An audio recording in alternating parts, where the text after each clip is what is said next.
Dokuzuncu grupta lider Ali Ağa Başiskele Doğantepe'yi konuk ediyor. Karşılaşma Dikili İlçe Stadı'nda seyircisiz oynanıyor. Karşılaşmayı Cihan Yurdakul, Sedef Aktan, İbrahim Ethem Potuk hakem üçlüsü yönetiyor. Aykut, biri Aykut Verkaç'ı, Aykut kafasıyla kontrol etti, ortasını yaptı. Kafa vuruşu Muhammed Sak'tan out'la sonuçlandı. Daha önce kalkan bayrak var. Bili sağ kanattaki arkadaşını gördü. Orta Wesley Wesson kafa vuruşu üstten out'u boyladı. Görüntüler ikinci yarıdan, ilk yarı golsüz sona erdi. Samson işte bu pozisyonda maçın hakemi penaltıya hükmetti. Wesley topun başında Samson'ı ve topu ayrı köşelere yolluyor ve 1-0 öne geçiriyor. Wesley penaltıdan 55. dakikada takımını.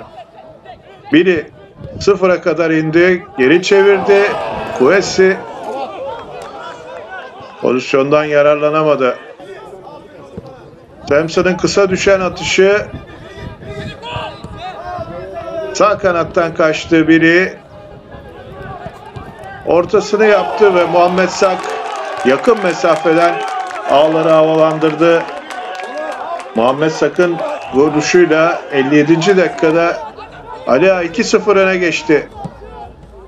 Ali Ağa atakları 2-0'dan sonra da Billy ile etkili.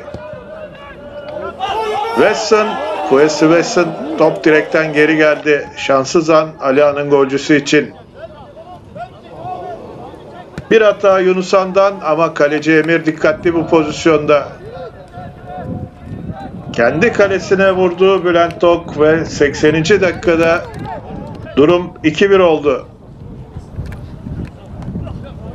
Ali Ağa atakları Wesley Wesson Muhammed de Verkaç'a girdi. Muhammed ortası, Muhammed Sak ve Wesson affetmedi. Wesley kendisinin ikinci, takımının 3. golünü kaydetti. Karşılaşma 3-1 biterken 12. galibiyetine ulaşan Ali Ağa 40 puanla liderliğini sürdürdü.